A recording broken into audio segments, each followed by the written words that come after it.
Lebanese President Joseph Aoun has stressed the importance of unity and swift government formation to restore trust, while caretaker Prime Minister Najib Mikati focuses on controlling Syria's border to prevent smuggling.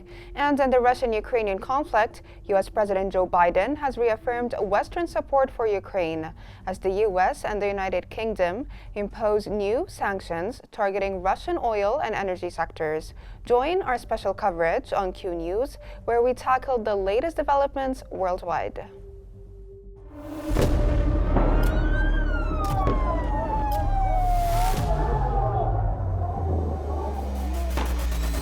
كل المستهدفين هن مدنيين. وضع شيء مرعب، شيء بخوف.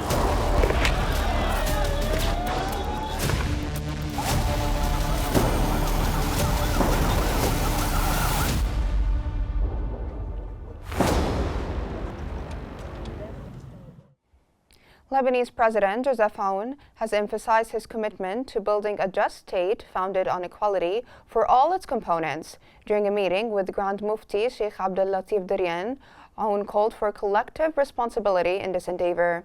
Highlighting Lebanon's opportunities and global interest, he urged swift government formation to restore external trust, stressing unity among the Lebanese and rejecting reliance on external powers for internal dominance.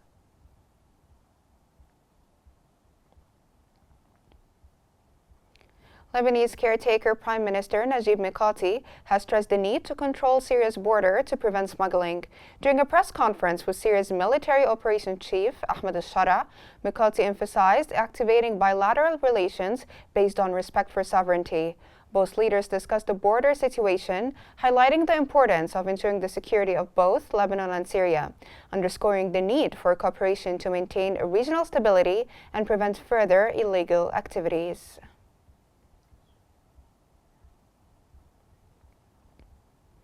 The Lebanese presidency has announced that the President Joseph Aoun is set to visit Saudi Arabia soon. The visit, at the invitation of Saudi Arabia Crown Prince Mohammed bin Salman, marks Aoun's first official international trip. However, the statement did not specify an exact date for the visit.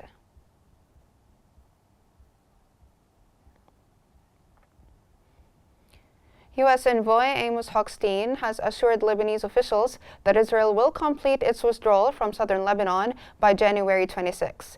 Israeli media report that Hochstein received a detailed timeline from Israeli officials, confirming that the deadline will be met. From Nakura, most of the western sector, and back into Israel proper today, south of the Blue Line. Lebanese President Joseph Aoun has stated that Lebanon is steadily progressing towards achieving security and stability in the south. During his meeting with Italian Deputy Prime Minister and Foreign Minister Antonio Tajani at Baabda Palace, Aoun emphasized that with the election of a president and the formation of a government, Lebanon would focus on rebuilding and advancing towards a better future.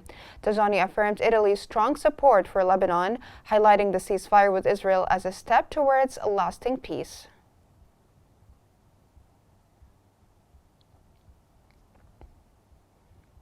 Lebanese media report that the army has begun removing Israeli-erected barriers to regain access to villages near the border, including Quzah and Ait al-Shab. Security sources confirmed plans to expand deployment to El Dahira after securing Naqoura and Al-Mashab earlier this week.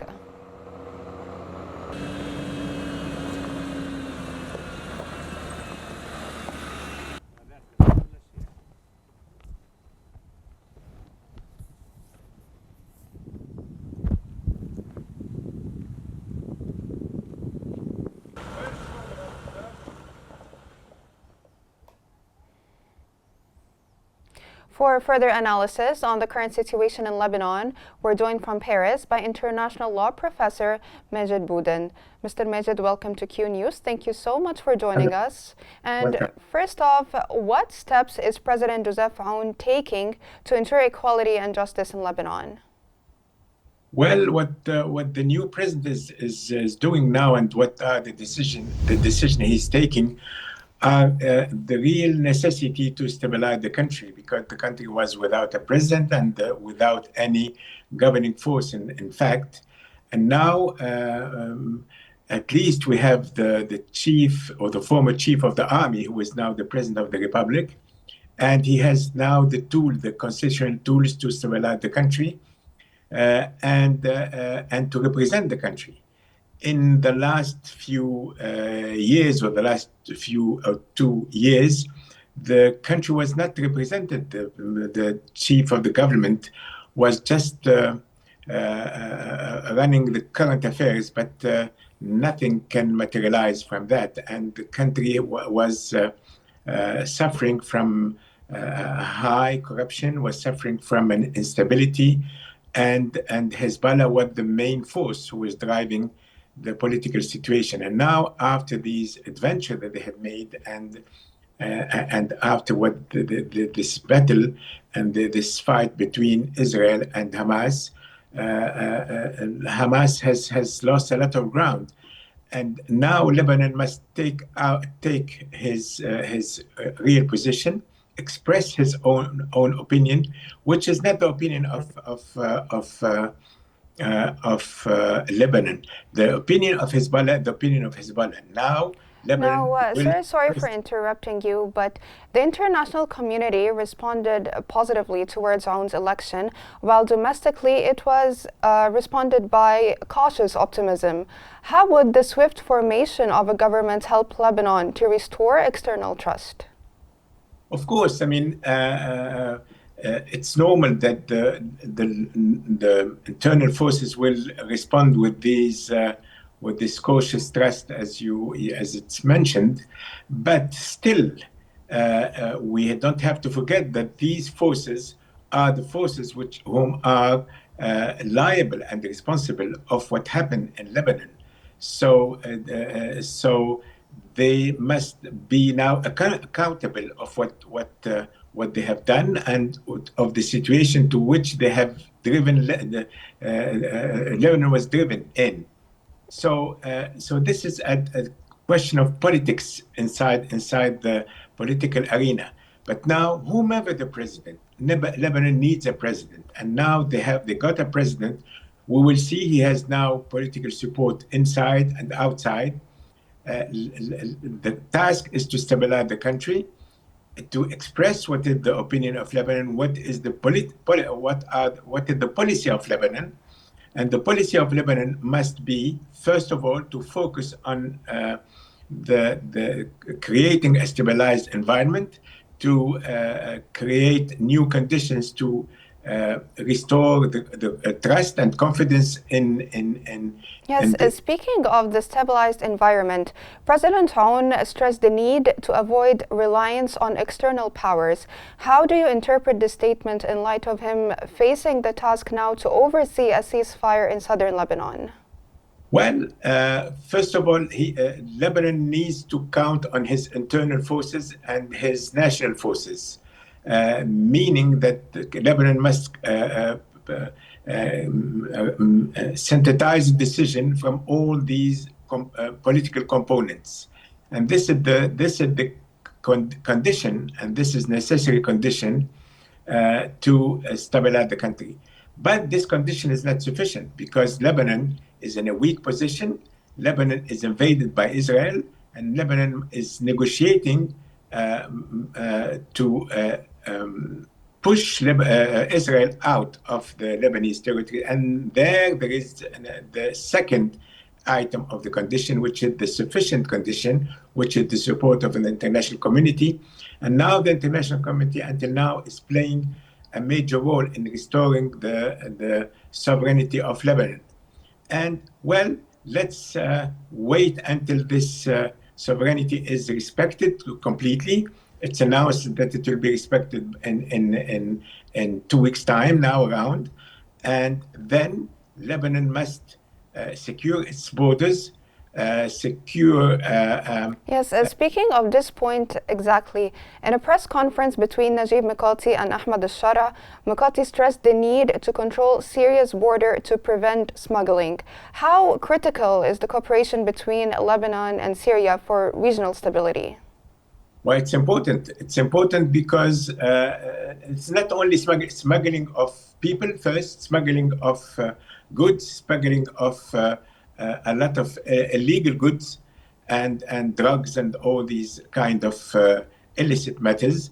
So it's important to stabilize this border, and it's important also that Lebanon keeps its border safe and keeps the stability of the region safe, because we can understand that from the Syrian border you have a lot of illicit goods coming in and out, and they are devastating the region, especially the Gulf area.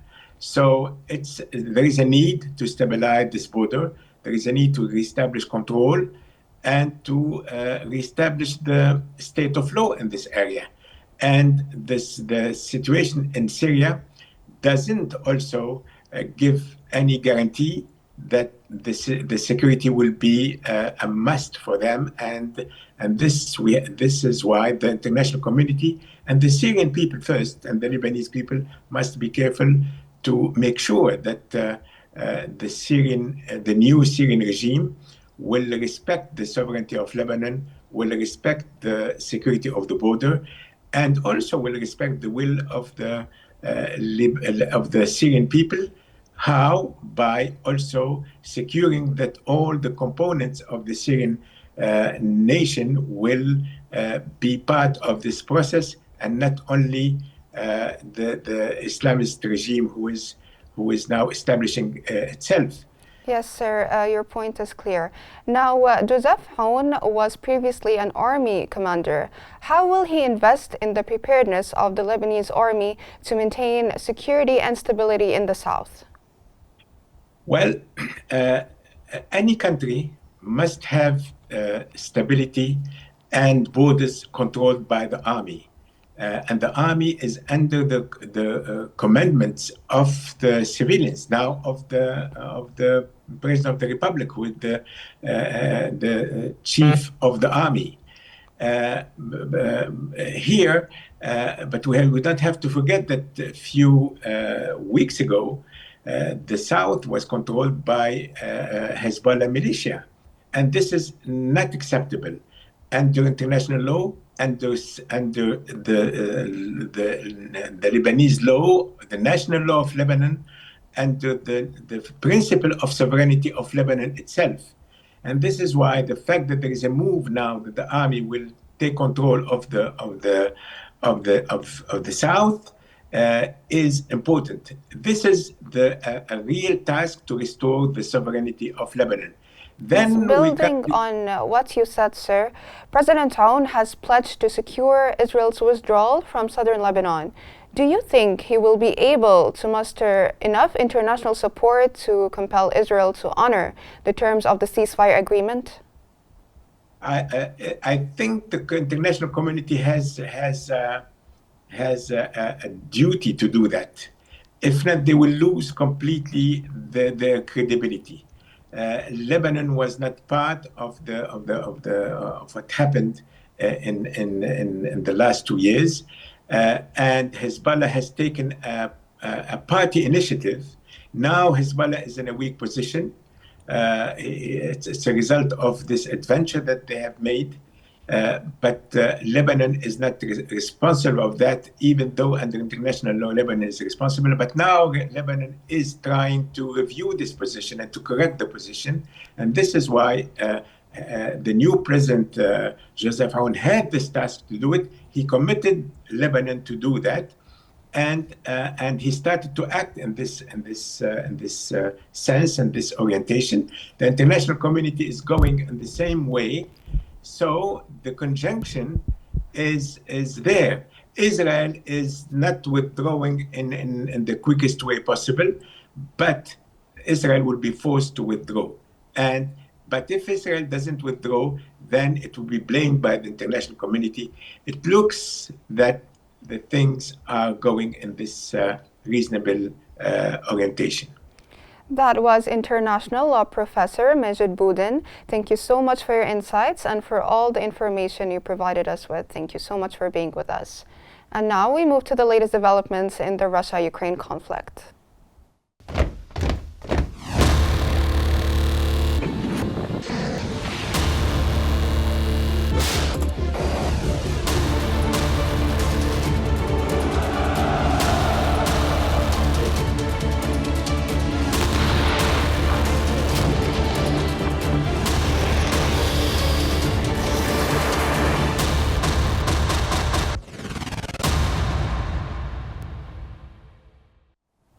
The U.S. Treasury has announced new sanctions on Russia, targeting major oil firms, their subsidiaries, and 183 oil tankers, including many from Russia's shadow fleet. The sanctions extend to entities supporting Russian liquefied natural gas exports, steel, mining, and oil industries, as well as senior executives of State Nuclear Corporation Rostom. This marks another effort to pressure Russia economically amid ongoing geopolitical tensions. The UK Foreign Office subsequently announced new sanctions on Russian oil giants, including asset freezes and transport restrictions. Візит відбудеться після інавгурації, після 20 січня. Це суто юридичні причини. The White House has announced that President Joe Biden spoke with Ukrainian President Volodymyr Zelensky, reaffirming the importance of continued Western support for Kyiv. Biden highlighted Ukraine's resilience and U.S. backing as factors in thwarting Russia's strategic goals. He expressed optimism about Ukraine's victory and emphasized the significant impact of new sanctions on Russia's economy. Biden also said that new sanctions imposed on Russian oil could raise gas prices by 3 or 4 cents per gallon, but would have a profound effect on Russia's economy.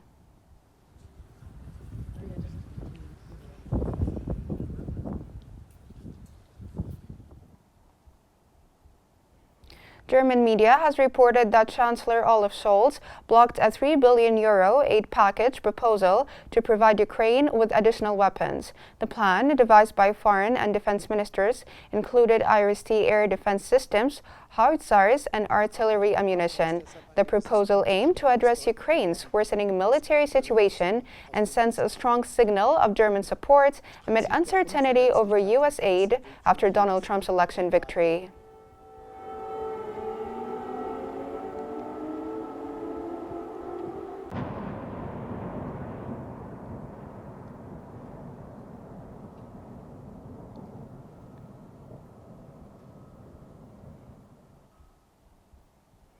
For further analysis on the current situation in Russia, we're joined from Moscow by Russian affairs expert Ammar Qaneh.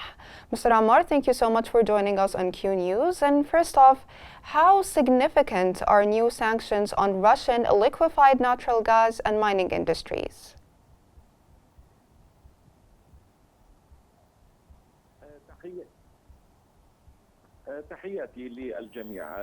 Good evening, everyone. I think these sanctions are based on the transitional phase in the White House and a new attempt or a final attempt by the Biden administration to hold any project of peace and holding the Trump suggestions regarding solving the Ukraine-Russia crisis. And if we look closely to all of these sanctions, I think it's not really feasible or harmful to the Russian economy, let alone the 15 sanction packages during the past 3 years did nothing. That's why these sanctions are not very impactful to the overall Russian economy. And those affected are only the Western companies, including the Serbian companies. That's why the U.S. stressed that they do not want to harm these companies, but they only want to affect the Russian economy. These sanctions are only political more than economical. Now, from a military perspective, President Biden speaks Ukraine's resilience, while military experts disagree given the battlefield situation for Ukraine. From where does Biden retrieve this optimism?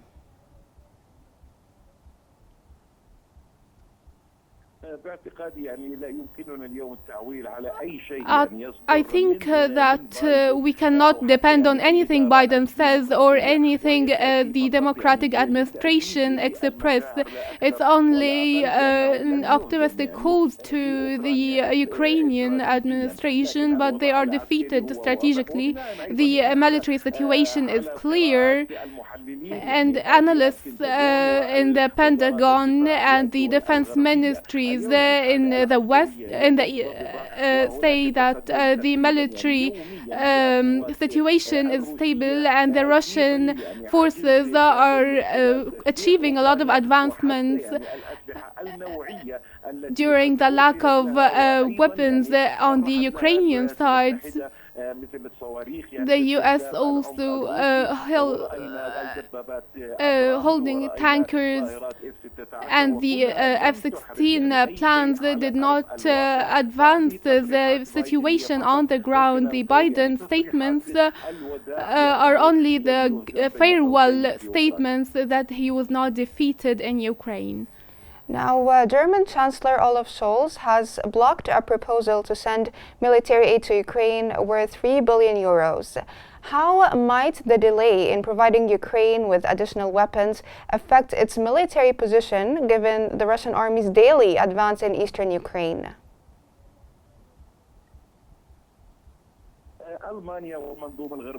Germany and the US sent a lot of billions and military support to Ukraine. Now I doubt that Germany would actually send this kind of money to Ukraine. The Ukrainian situation is very weak, and there's a lot of contradictions in the European statements, such as the concern of the Scholz, the German Chancellor, regarding the new administration in the White House and the relations between Europe and the US after Trump assumes office.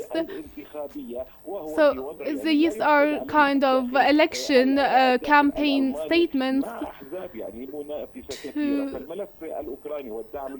So the Ukrainian support is the one file of the election campaign, and I think these statements or the intention to send $3 billion to Ukraine are to be implemented anytime soon. These are just statements or words to support Ukraine. Now, back to the imposed sanctions. How will the Kremlin respond to the Biden administration's new round of sanctions?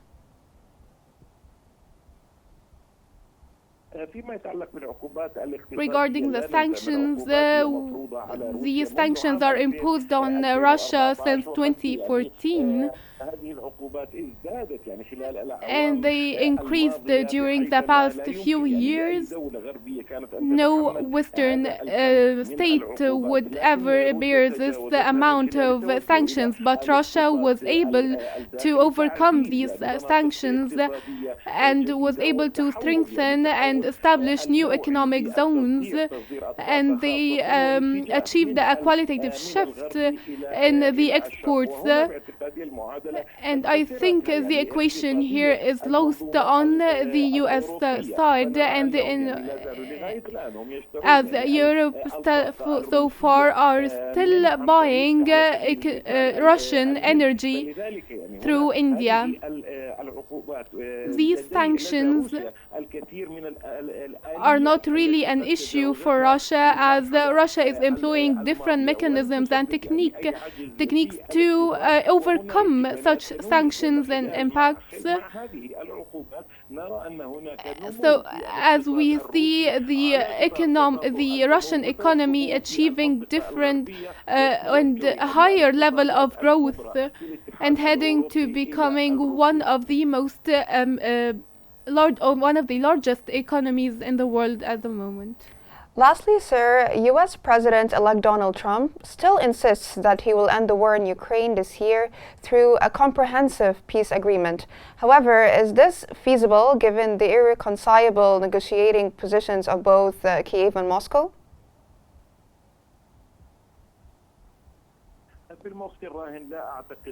I don't think this is possible at the moment because we are at a geopolitical crossroads, and I don't think President Trump is capable of solving such a crisis. And this conflict is not only between Russia and Ukraine. We see a real desire to stop this conflict and achieving a ceasefire. And this does not go in line with the Russian interests, but it is also related to the security equation in the European region. And there will be a conflict between the Trump administration represented in the White House and the Pentagon, which insists on stopping all the political crises, and this disagreement will go even further.